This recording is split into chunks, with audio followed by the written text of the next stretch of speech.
Good morning, sixth class.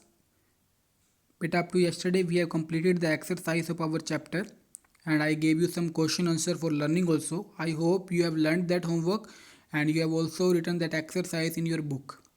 So today we will discuss about difference and some question answer of our chapter water and natural resource.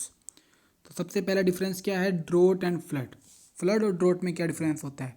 तो हमने जब chapter read किया था हमने पढ़ा था. तो ड्रोट क्या होता है. Drought is a period of month when a region does not receive any rainfall.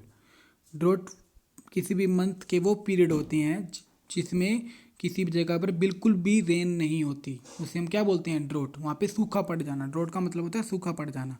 तो क्या डिफरेंस है ड्रोट और फ्लड में. Drought is a period of month when a region does not receive any rainfall. जब किसी भी reason में बिल्कुल भी रेनफॉल नहीं होता तो उसको हम ड्रोट कहते हैं. In the period of month when a region, region मतलब एक जगह एक स्थान, does not receive any rainfall कि वहाँ पे बिल्कुल भी बारिश रेन नहीं होती. नेक्स्ट वन, फ्लड क्या होता है. Flood is a condition when due to heavy rainfall. Flood क्या होता है. फ्लड एक वो कंडीशन होती है when due to heavy rainfall. Due मतलब के कारण, हैवी रेनफॉल मतलब बहुत ज़्यादा रेन के कारण, बहुत ज़्यादा रेनफॉल होने के कारण the level of lakes ponds and river rise. किसी भी लेक्स का, पॉन्ड्स का या रिवर्स का जो लेवल होता है वो राइज कर जाता है. तो लेवल राइज करेगा तो उनमें से वाटर बाहर निकलेगा और वो वाटर फिर बहेगा और उसको फ्लड कहेंगे हम. फ्लड क्या होता है.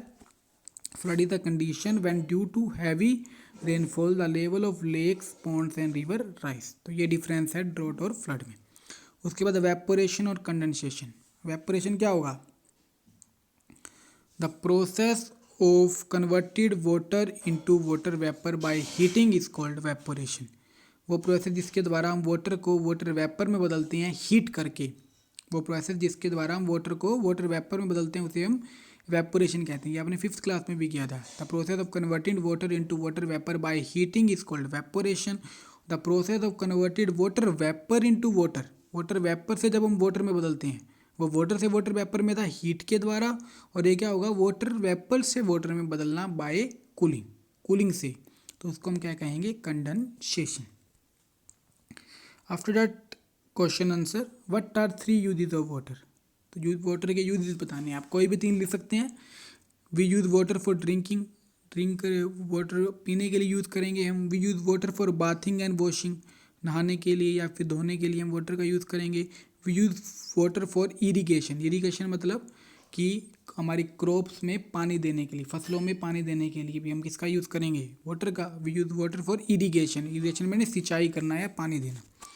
उसके बाद what is meant by rain water harvesting. Rain water harvesting का क्या मतलब होता है. collection and storage of rainwater from rooftops is called rainwater harvesting. Rainwater का रूफ की टॉप पर कलेक्ट करना और स्टोर करके रखना.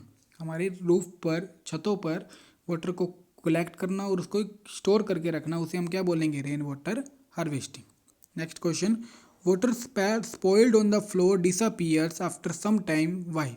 अगर हमारे फ्लोर, अगर हमारे फर्श पर, फ्लोर पे वाटर गिर जाता है तो वो कुछ टाइम के बाद अपने आप डिसअपीयर हो जाता है. वाई, क्यों, क्यों हो जाता है, हमने रीजन बताना है. इसका क्या आंसर होगा. It is because due to evaporation. ऐसा इसलिए क्या होता है, ड्यू टू वेपोरेशन. वेपोरेशन की वजह से water convert into water vapour. जो फ्लोर के ऊपर जो वाटर था वो वाटर वेपर में बदल गया एंड डिसअपीयर, और वो गायब हो गया, डिसअपीयर हो गया. तो इसकी वजह से वो हमारे फ्लोर का वाटर डिसअपीयर हो जाता है क्योंकि उसमें वेपोरेशन हो जाता है और वो वाटर वेपर में बदल जाता है. Name the process by which water vapour enter the air. वो प्रोसेस बतानी है जिसके द्वारा वाटर वेपर एयर में एंटर करता है. तो water vapour enter in the air in through the flowing process. तो तीन प्रोसेस के द्वारा वाटर वेपर एयर के अंदर एंटर करता है. Transpiration, evaporation, respiration. तो तीन प्रोसेस होती हैं जिसके द्वारा वाटर एयर में ट्रैवल करते हैं वाटर वेपर. ट्रांसपीरेशन, वेपोरेशन और रेस्पिरेशन. तो this question you will write in your notebook, and today's your homework, learn fully chapter 11 without give reason. हमने गिव रीजन नहीं किए थे, तो आपने ये चैप्टर 11 लर्न कर, मतलब आपने जो पहले क्वेश्चन किए थे कल परसों वो आपने एक बार रिवाइज करने हैं और कल आपका इसका टेस्ट होगा.